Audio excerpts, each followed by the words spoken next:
स्वागत करते हैं आज के मॉर्निंग डिवोशन में। और धन्यवाद देते हैं कि परमेश्वर ने एक नए दिन हमारे जीवन में जोड़ा है ताकि हम उसकी महिमा, उसकी प्रशंसा कर सकें। आइए आज हम मॉर्निंग डिवोशन के वचन में जाते हैं और वचन रहेगा एफिसी के 2 अध्याय और उसका 8वां पंक्ति को हम लोग खाली पढ़ेंगे। क्योंकि विश्वास के द्वारा अनुग्रह ही से तुम्हारा उद्धार हुआ है और यह तुम्हारी ओर से नहीं वरन परमेश्वर का दान है। आइए छोटी सी प्रार्थना करें। जीवित परमेश्वर, हम धन्यवाद देते हैं आपके इस सुंदर वचन के लिए। प्रभु, आपके वचनों के द्वारा हमसे बातें करना, पवित्र आत्मा हमें सहायता करना, हमें मदद करना। प्रभु धन्यवाद करते, प्रार्थना यीशु के नाम से मांगते हैं, आमीन।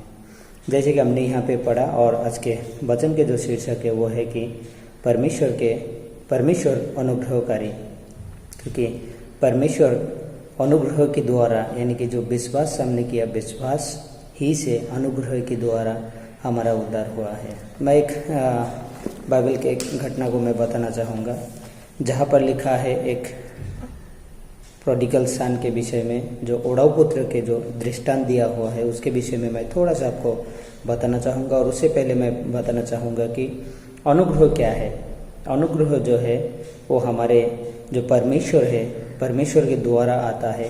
और अनुग्रह परमेश्वर ने जो हम पाने के योग्य के नहीं थे, उस चीज़ों को हमें परमेश्वर ने दिया है। जैसे परमेश्वर ने सबसे पहले यीशु मसीह के द्वारा जो इस संसार में दुख, कष्ट और पाप से छुटकारा दिया, जो हम पाने के योग्य के थे, जो देश के दंड के योग्य के हम थे, लेकिन यीशु मसीह ने उसको उठाया, उसको दया कहते हैं। और जो स्वर्ग है जहाँ पर हम जाने के योग्य के नहीं थे, तो उसको बाइबल कहता है कि वो परमेश्वर के अनुग्रह है कि जो हम पाने के योग्य के नहीं थे। यानी कि आज हम कोई भी स्वर्ग जाने के योग्य के नहीं थे, लेकिन परमेश्वर ने क्या किया, परमेश्वर ने हमें स्वर्ग जाने के लिए वो रास्ता बना के दिया।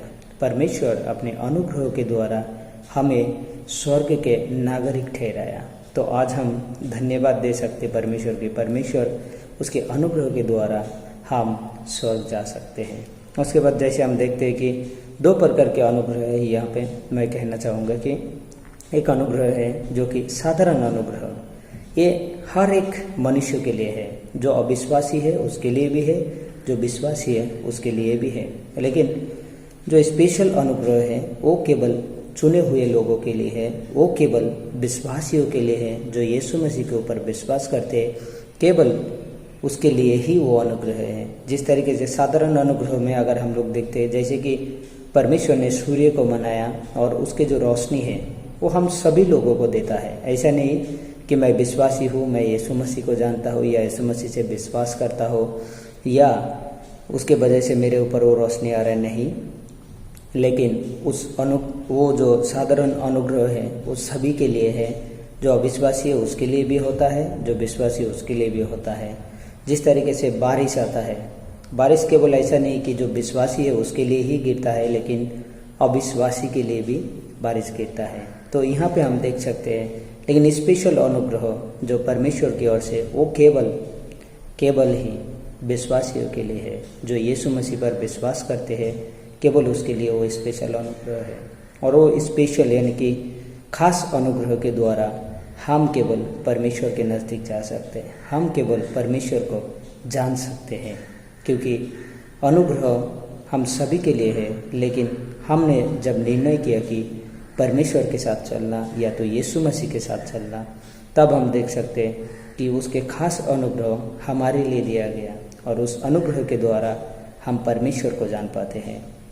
जैसे लूका के 15 अध्याय 11 से 32 में, जैसे कि मैंने पहले कहा कि ओढ़ाऊ पुत्र के दृष्टांत, वहाँ पर देखते हैं जो उसके छोटा बेटा था वो उसके पिताजी से दूर चले जाते हैं। लेकिन क्या होता है, जब वो दूर चले जाते हैं, अपने धन दौलत, अपने सारे चीज़ों ख़त्म हो जाता है, जब वो ऐसे हालत में आ जाता है कि जहाँ पर उसके लिए खाना नहीं था और वो मजबूर होता है कि सूअर के जो चारा होता है वो सूअर चराने का काम करना या तो सूअर का चारा खाना, वो नौबत तक उसके जीवन में आता है। क्योंकि उसके पास जब तक पैसा था, जब तक उसके पास सारी चीज़ था, तब तक उसको ये नौबत नहीं आया था।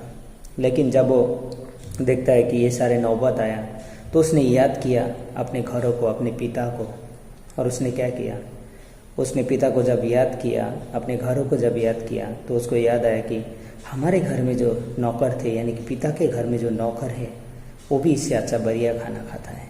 तो उसने क्या सोचा, उसने उसके बाद सोचा, नहीं, मैं मेरे पिता के घर में जाऊंगा, मैं बेटे के रूप में तो नहीं, लेकिन एटलीस्ट हो सके तो मैं एक दास के रूप में क्यों ना उसके घर में रहूं, जिस तरीके से और भी है। तो वो मनसा लेके वहाँ पे जाता है, लेकिन उसके पिताजी क्या करता है, उसको दास के रूप में नहीं ग्रहण करता है।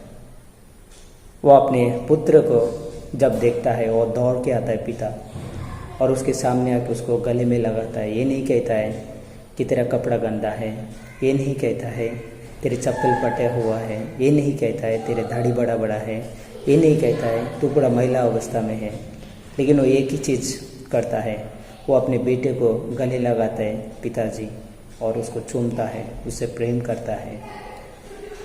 उसी तरह परमेश्वर भी है हमारे जीवन में कि हम अनुग्रह से दूर ही थे, हम उसके दया से दूर ही थे, लेकिन परमेश्वर ने हमसे अनुग्रह दिखाया।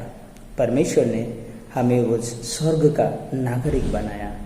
आज हम धन्यवाद दे सकते परमेश्वर को कि परमेश्वर ने हमें उस नागरिक ठहराया ताकि हम स्वर्ग में जा सके, क्योंकि पाप के खातिर हम नहीं जा सकते थे, लेकिन परमेश्वर के अनुग्रह हुआ कि हम स्वर्ग के नागरिक बना। और अंतिम में कहना चाहूँगा कि पाप हमारे जीवन में कितना भी बड़ा क्यों ना हो, लेकिन अनुग्रह उससे भी कहीं बढ़कर है जो परमेश्वर हमें देता है। और परमेश्वर के अनुग्रह हमारा प्रति है, क्योंकि परमेश्वर के चरित्र है कि वो अनुग्रहकारी परमेश्वर है। तो धन्यवाद देते हैं और धन्यवाद करते कि परमेश्वर को कि उसके अनुग्रह हमारा प्रति हुआ और हम सब लोग स्वर्ग जाएंगे। जिस दिन हम इस धरती को छोड़ेंगे, उसके अनुग्रह के वजह से हम उस स्वर्ग में पहुंचेंगे। आमीन। परमेश्वर इस वचन के द्वारा सभी को आशीष करे और आज के आपके दिन आशीषमय रहे। धन्यवाद।